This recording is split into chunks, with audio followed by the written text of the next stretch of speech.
Oh, we're live. This is Coach Arnie with the Health, Love, and let's get this right. Health, Love, and Life's Adventures show. That's me, Coach Arnie, and I am back. And this is the Going Solo media or solo network, radio, TV, and podcast, #1 internet talk network. CC Schatz put this on, and she is generous and gracious to host us and allow us to do this fun stuff. And there's my contact information. So please, I love phone calls. I was talking to somebody today. I always check the LinkedIn profile for their phone number, because if I can connect with you, I'm going to with a phone call. And there's my information on my epic adventures. So right now we're really focusing on the Grand Canyon this year. As things begin to open up, we can travel some more. We were sending out some information this week on Mount Rainier in Washington, but they're not open yet. So we're going to kind of leave that alone until we get some better clearance there. And just some other fun things as California opens up for us as well, and anywhere else. Because what we want to do is design custom adventures for you and what it takes to do that. And just reaching out to some partners and whatnot. And it's all fun to me, whether it's up in the mountains, down in a canyon, or in the ocean. So, adventure is adventure, and it's fun. And if it means something to you, then there's a good chance that you'll work for it or work towards it. So, so tonight we're going to talk about, and I'm going to mention a word that's not in the title. The word is pain. The word is pain. As I look on my emotions chart on my wall here, one of the main emotions that we all deal with every day is pain. In the sales world, when someone is deep enough into the pain cave, it's when they usually will make a decision. But tonight, the topic is around suffering. And why did I talk about pain? Because in reality, suffering is the constant endurance of pain. So when we run into people, or our own lives as well, when we're constantly in pain, we are suffering. And that just seems to be more common than not today for people. Hence the major problems that we have with addiction and anything else that's out there, because we're all either trying to block the pain or numb it, whatever we're trying to do. So what I want to talk about tonight is how to suffer well, because you can suffer in two different ways. We can suffer poorly and we can suffer well. And many people will say, hey, suffering is suffering, and you'll do it in your own way. True. I'm not saying you're not, but I am saying this, and I'm going to go through quite a number of things here that I made notes about suffering as I was doing my homework. Because my #1 question at the end of the day is, how will you suffer? Because in life, I don't care who you are. I don't care if you're a billionaire. I mean, we just saw a billionaire suffer. Or if you are the guy living behind the trash can on the corner. Suffering in life is something we all will do. The key is, how will you suffer? Are you going to suffer poorly, or are you going to suffer well? Well, my goal tonight is to give you some reasons to suffer well, because I guess, and when I say this, I'm saying this with all due kindness and love, in that most choose to suffer poorly. And we'll go through some of these things, but I think the reason for that is it's easier. And remember I said I was going to, with all due kindness and love, it's easier to suffer poorly because all suffering hurts. It doesn't feel good when you lose a loved one, when you have an injury, sickness, you lose your spouse, you're in your relationship, you have a breakup. And it's funny, I was reaching out to somebody, and which is why I've coached a lot of men in my life. And one of the hardest people, how do I say it? One of the hardest groups to help is men, which is why I see these huge Facebook groups, just massive. And it's funny how when you reach out to some of these guys, they have the hardest doggone time accepting help. And I think it's because either they think you're trying to sell them something, or I don't know. It's bizarre. But I've done a deep enough study on it that I know, and I love them anyways. I'm not going to stop, but it makes you think, because when you look at the statistics, I believe it's somewhere around 90% of the people that ask for help in this country are women. Yeah. But these groups grow so big because they want to be around, all kindness and love now. They want to be around other people that are suffering. Then you have the alpha males in there kind of tell them all what to think and do. And I don't know how healthy that is. Maybe it is, maybe it's not. I don't know. But unless you're taking that information and in helping you to build depth in your life, because all suffering can be used in a positive way. All suffering. And if we're using it as a label, as an identifier, I'm the guy that went through the divorce. I'm the guy that lost his girlfriend. I'm the guy whose dog died. I'm the guy whose child died. I'm the guy that lost his job. I'm the guy who went bankrupt. Now, I'm being a little over dramatic there, but you get the point? A lot of people use their suffering as their identification. Hi, I'm Arnie. I just went bankrupt. So a lot of people will tend to use their suffering as a badge. They wear it either right here or right here. I don't know how healthy that is. Does it give you depth to your life? Does it make you a better person? Or does it give you an excuse to suffer? This I do know, when you're somebody who wears it as a badge, when you are around other people, they tend to be annoyed.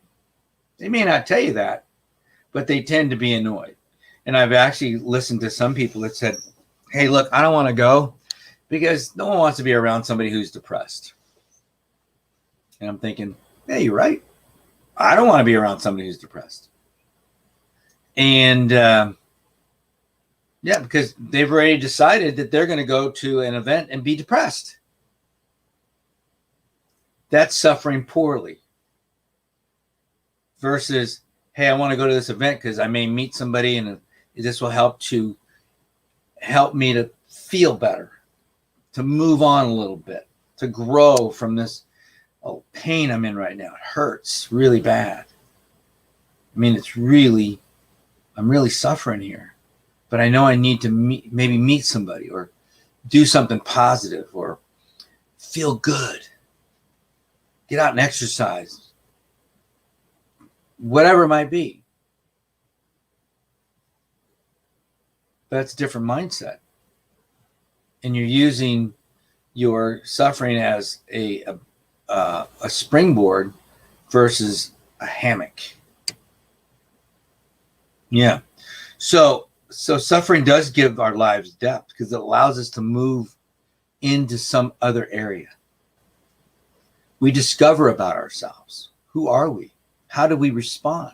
One of the greatest books in the world was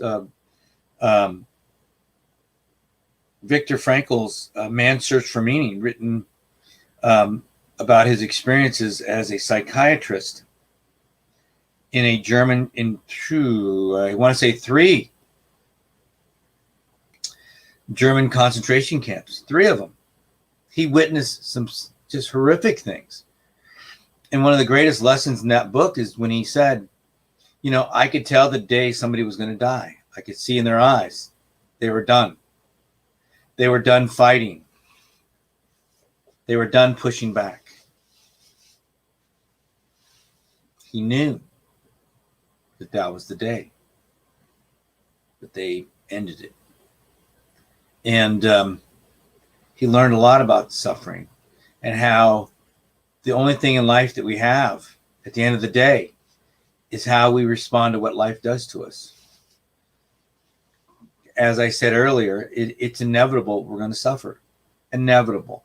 We all will suffer. We all will go through horrific things: injury, death, loss, illness.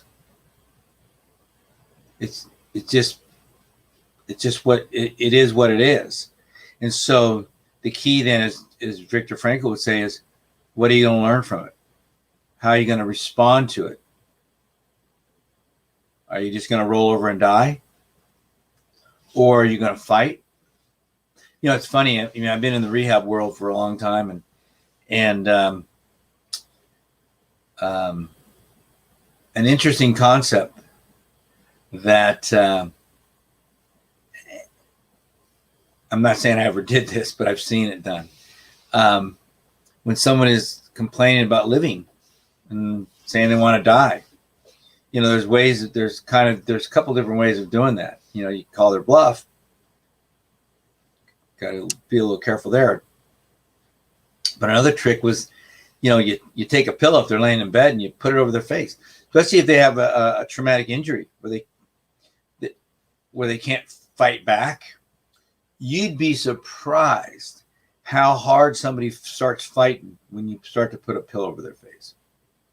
Amazing. It's like the Kamal Kafakant book. Hang on, let's see if I can pull it up here. Here we go. Great book. Love yourself like your life depends on it. Great book. But they will fight like their life depends on it. And 2 seconds earlier, they were wanting to commit suicide.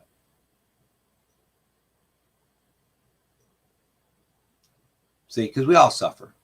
That's been my, you know, I'm going to go through some rabbit holes here, and you may or may not just agree with me. You may disagree with me, and that's okay, because this is all about thoughts, ideas, and life.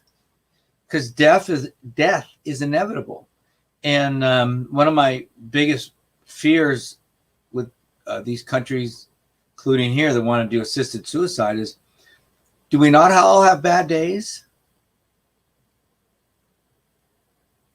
And if you're having a bad day and you go to a place where the doctor signs off on your death, you could end it because you're having a bad day. And I get it. I mean, look, it is what it is. But I can never, one of the things I learned a long time ago is I can't tell somebody that they're not hurting. I can't tell somebody that they're not in pain. I can't. Now, a lot of us will wear it on our sleeves. I try not to. I'm trying to get better at not wearing in my, so I'll get frustrated. I remember the other day, because I'm generally always in a goofy, happy mood. And one of the things that will set me off is technology, because it just frustrates. I mean, earlier this afternoon, I was working on something and I couldn't get it. Still didn't get it. So I'll wait to ask my daughter, maybe this weekend. Because it was the very last step. One step. Okay. I was suffering. I was in mental pain. I was suffering. And, you know, so we all go through stuff that Doesn't feel good. And when we make it too easy to end it just because we don't feel good, I don't know how good that is for our society. I really don't. Because then we don't learn how to fight back.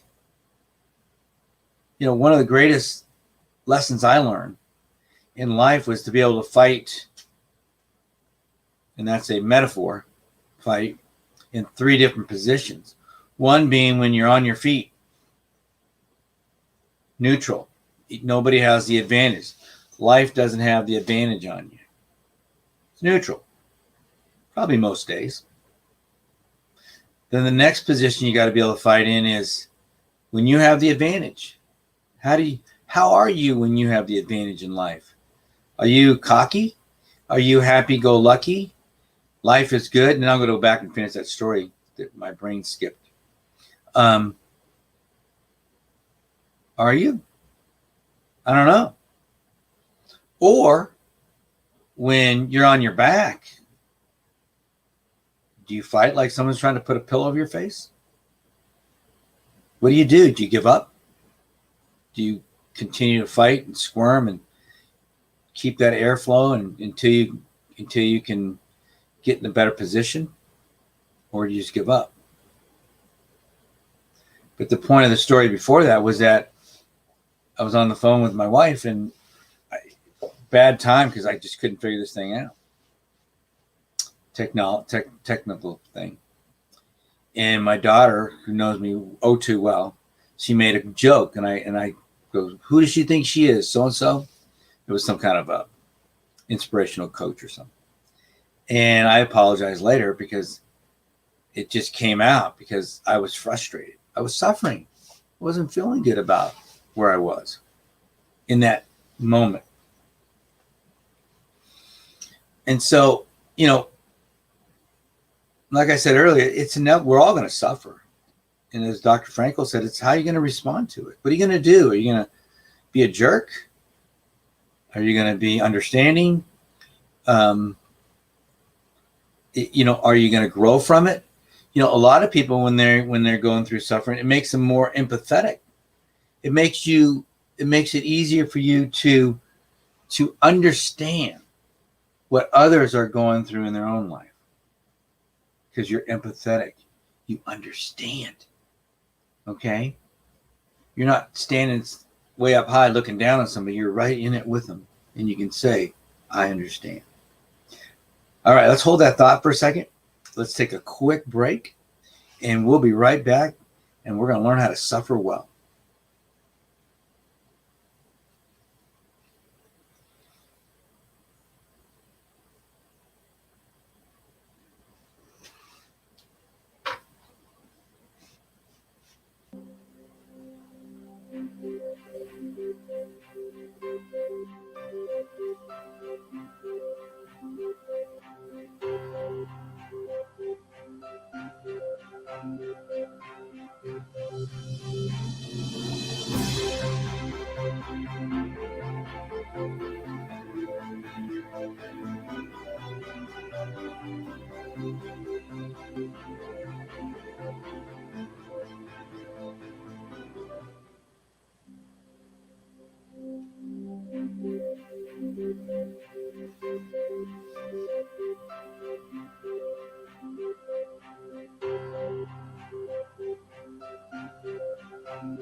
All right, we're back with the Health, Love, and Life's Adventures show. We were just talking about suffering and how to suffer well or poorly. So I'm just going through some notes that I wrote down here on suffering. One of the things that I believe, and I've experienced myself in my own life, is that suffering builds character. We just talked about how it allows us to be more empathetic to others and understand what they're going through, but it also builds character in yourself. As long as you're not the one. See, a lot of people when they suffer will complain and blame. I mean, there are actually some forms of psychiatry that teach that. Believe it or not, it's not your fault. And I believe that because when I coach young people, we're young men, I always tell them as a child, it's not your fault. Because it's not as a child. But as an adult, it is. As an adult, the greatest day in your life is when you assume 100% responsibility for everything that goes on in your life. 100%. It's just the way it is. As a child, that's awful hard to do, isn't it? Because you're not responsible for everything that goes on in your life. You're a child. And that's why being a parent is so powerful. It's so important. So it does build character. Because responding to life's crap would do a lot for you in a positive way, or could do a lot against you in a negative way. It's an amazing thing. The choice is yours. See, because tough choices make for an easier life. Easy choices, not doing anything, taking the easy road, does nothing. Just remember, I love the fact that, I do adventure runs and adventure hikes and all kind of cool things in the forest and the mountains and the canyons, the beaches. But if you've ever been to a mountain, I have a mountain right by my house. I mean, literally right down the street. It's not a giant mountain, but it's big enough. But most of the traffic in that mountain goes around the mountain. There's a 4.5 mile loop that goes around the mountains. And it's up and down, up and down, up and down. 90% of the traffic goes on that mountain. And then the next toughest trail goes up to the top. And it's not easy. But it's pretty wide, and it's got some nice pitch to it. And you get to the top. And not too bad. You just keep climbing and you make it to the top. And then there's another trail that's on the other side of the mountain. It's a little bit steeper. It's a little bit narrower. And there's very few people that travel on that. So notice how the traffic gathers at the mountain. Around the base of the mountain where it's a up and down, comfortable trail, 90%. And then let's say 8% are the well-traveled, little tougher trail to the top. It'll get you there. Okay? And then probably less than 2% will take the steeper and shorter, more aggressive trail to the top. That's how life is. It really is. It really is. And so, learning from life's bitter mistakes or defeats is powerful. Just learning from life's defeats. Everything that goes wrong in your life is a time to learn something. Doesn't feel good, believe me.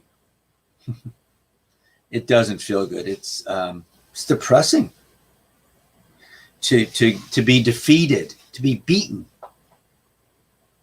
But when you learn from it, the comeback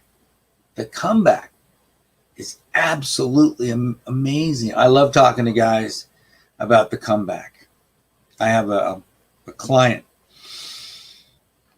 that I'm working with right now. He broke his back in November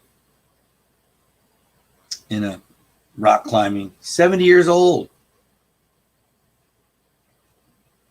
And we've been talking for the past, 6 weeks, maybe not 2 months now. Yeah. And he sent me a message last week. Hey, I think I might be ready for the canyon in October. I said, hey, can we talk? And we ended up talking Friday. And I go, man, you blew my mind, dude. You blew my mind. What's going on? He goes, well, I think I might be ready. I'm working hard. I'm getting rid of this stuff and not listening to the doctors and all the good stuff. And that's what it takes. That's what it takes to win. That's what it takes to suffer well. He's taken his injury. I'm so amazed by his going home. I'm so amazed by his confidence in his recovery, what he's gone through. I told him, I go, I mean, not only did he break his back, but he's dealing with paralysis and other broken bones. And he's planning on hiking the Grand Canyon. What a story, huh? What a comeback. Who wouldn't want to learn from that? And he'll get the greatest lessons of all because he did it. He lived through it. He could have quit. He could have quit anytime he wanted to, but he didn't. So truly learning how to feast on fear and failure means gobble it up and not be afraid to make those phone calls. Not be afraid to knock on the door. Not be afraid to ask somebody a question. Not be afraid to reach out and shake somebody's hand and introduce yourself. Feasting on fear and failure. Yeah, you could be told to go blow smoke out of somewhere in your rear end or whatever you might be saying, but it doesn't matter. Once you're dialed in to feast on failure and fear, your life will change.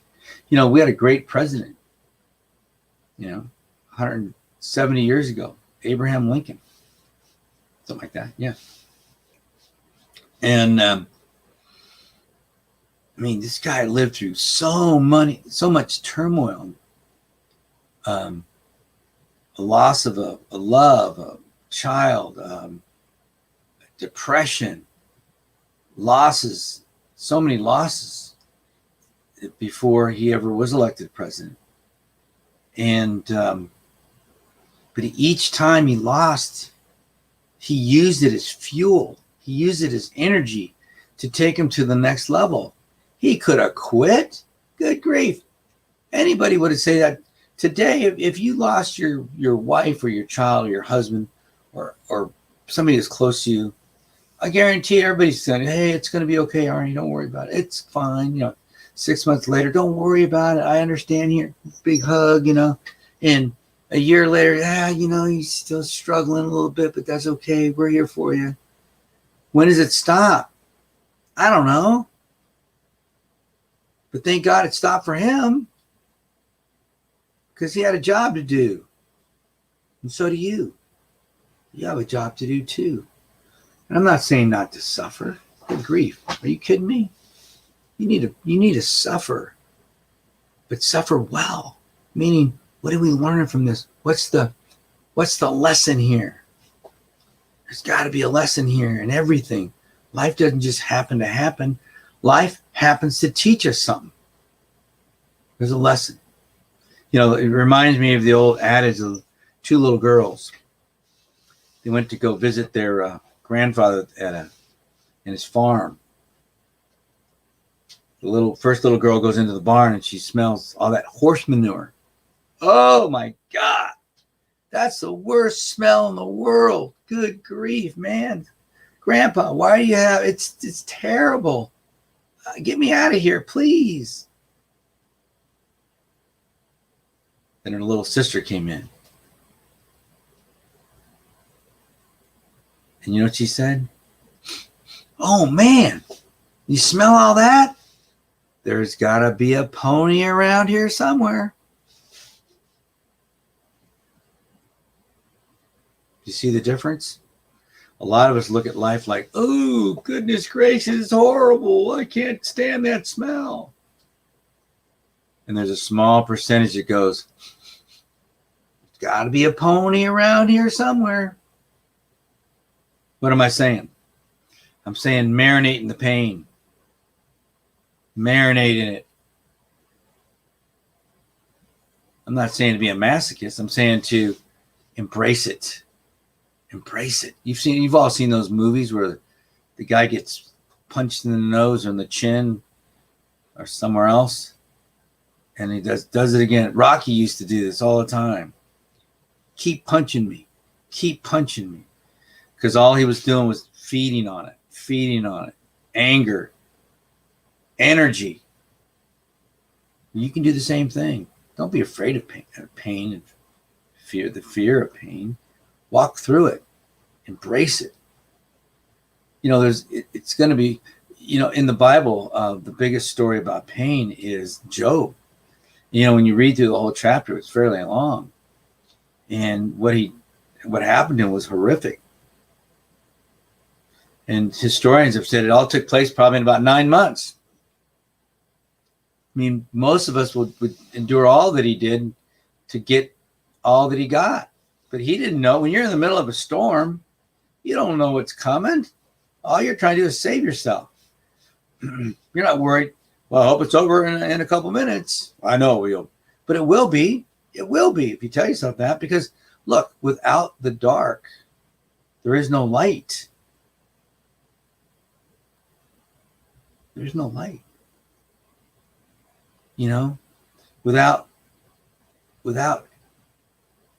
pain, fear, there is no joy and passion. Because we wouldn't know the difference. We wouldn't know the difference. And so when you're suffering, as long as you're pushing forward, leaning in, it will be over. I don't know when, but it will be over.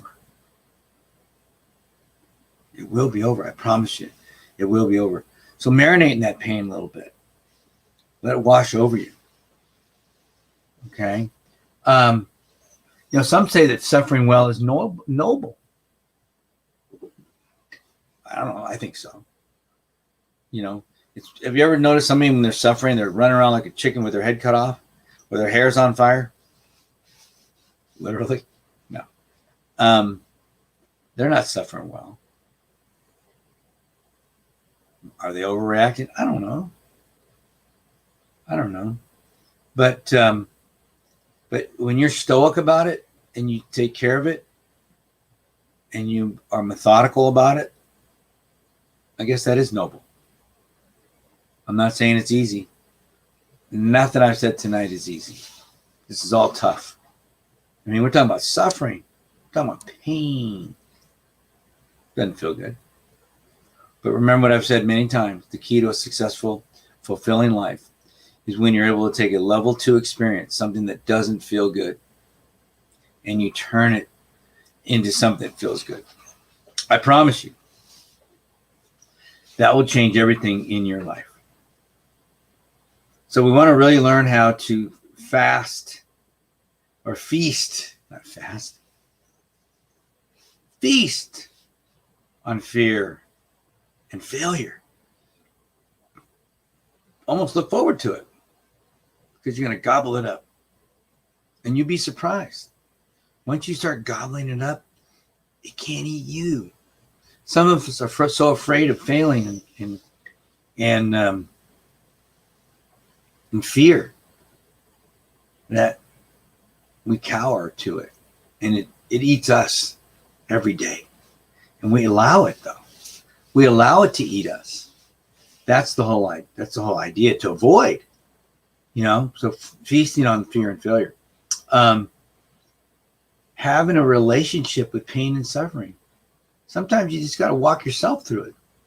You know, I know when I've been on ultra races and I started cramping, or I've been in the Grand Canyon and started cramping, you know, I can sit there and go, oh, woe is me. Why does bad things always happen to me? Wah. Or I could say, okay, what are we going to do about this? What are we learning here? And what are we going to do about it? How can I get myself out of this thing? What do I have to do? And I have to think clearly, or I'm in trouble. Problem is, in today's world, we don't have to think clearly because somebody's going to be there to pick up the slack until they're not. Until they're not. And then it's going to be up to you. And then it's going to be up to you. So having that relationship with pain and suffering is important. What does it feel like? What does it feel like when it's coming on? And how can you walk through it? I said this earlier, suffering gives us that empathy, that the ability to help others because we see the world from their point of view.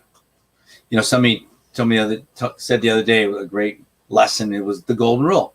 No problem. Biblical. Because in most situations, treating others the way you treat yourself, perfect advice. And for the most part, it's sound advice because it works for most people. But in reality, the way we want to be treated is the way we want to be treated. So what you want to do is treat somebody the way they want to be treated. You want to do things because not everybody responds the same way and to the same things. So don't assume that and don't get hurt by that.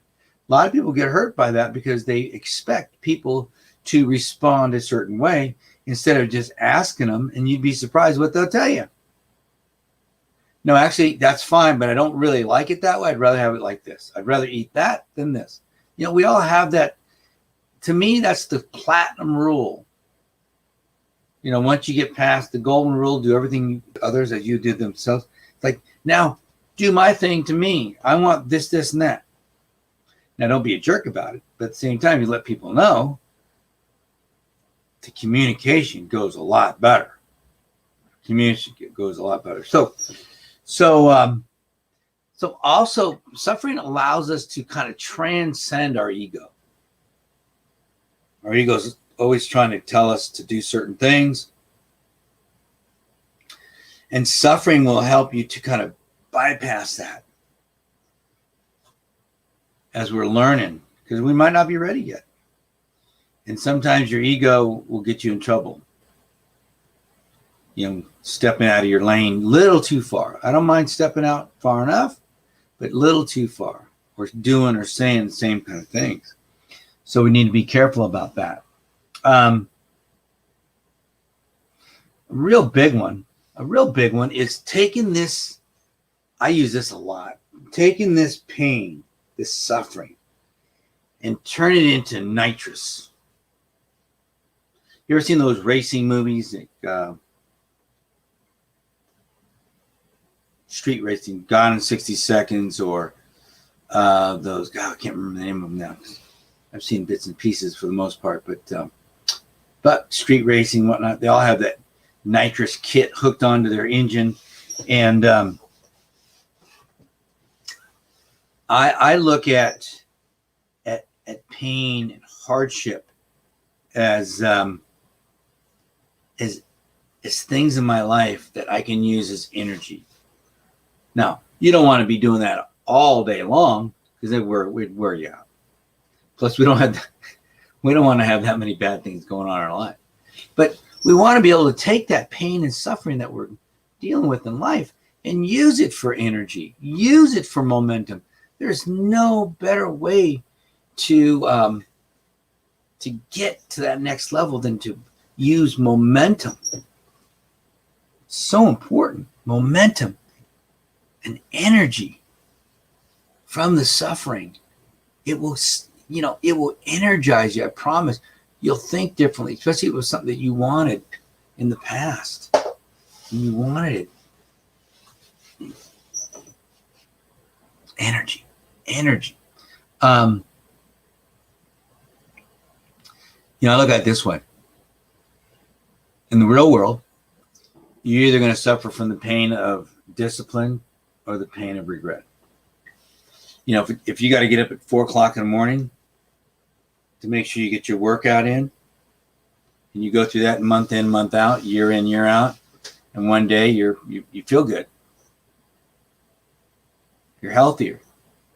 You just feel good. That's powerful. Didn't feel good for week 1. Didn't feel good week 2, and certainly didn't feel good week 4. But now you're in week 55. You feel pretty doggone good. Powerful. Powerful. You know? So if you compare that to having regret, think about that. Regret. You didn't do it because. You didn't do it because. You didn't do it because. We got a lot of those becauses. But what we don't have is somebody that just sticks their head in there and does it without regret. That's powerful. Okay? So when you're sitting around when you're 90 years old in your rocking chair with your great-grandson on your lap and you don't have any cool stories to tell, that's on you. But if you got some cool stories to tell, that's on you too. Because you took a chance. You risked being around other people. You risked disaster striking. You risked, you weren't afraid. Powerful stuff. Powerful stuff.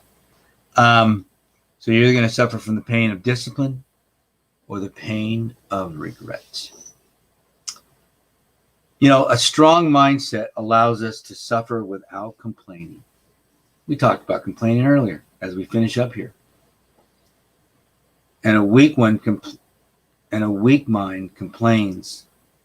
Excuse me. And a weak mind complains without suffering. So let me read that one more time as we kind of finish up here. A strong mindset allows us to suffer without complaining. You're still suffering. You're just not sharing it with the world. And a weak mind set complains without suffering. Yeah, you know those people. They complain all the time. That's easy. But you're beyond easy. You want to get over this stuff. All right, guys. Great show tonight. Appreciate everybody. I hope we learned how to suffer well. Don't forget, this is the Health, Love, and Life's Adventure Show. There's my contact information. Please give me a holler. Anytime you want, give me a phone call. We'll figure it out. All right, guys. And there's Epic Adventure, and there's CC Schatz's radio network. And I love you, and I'll talk to you next week.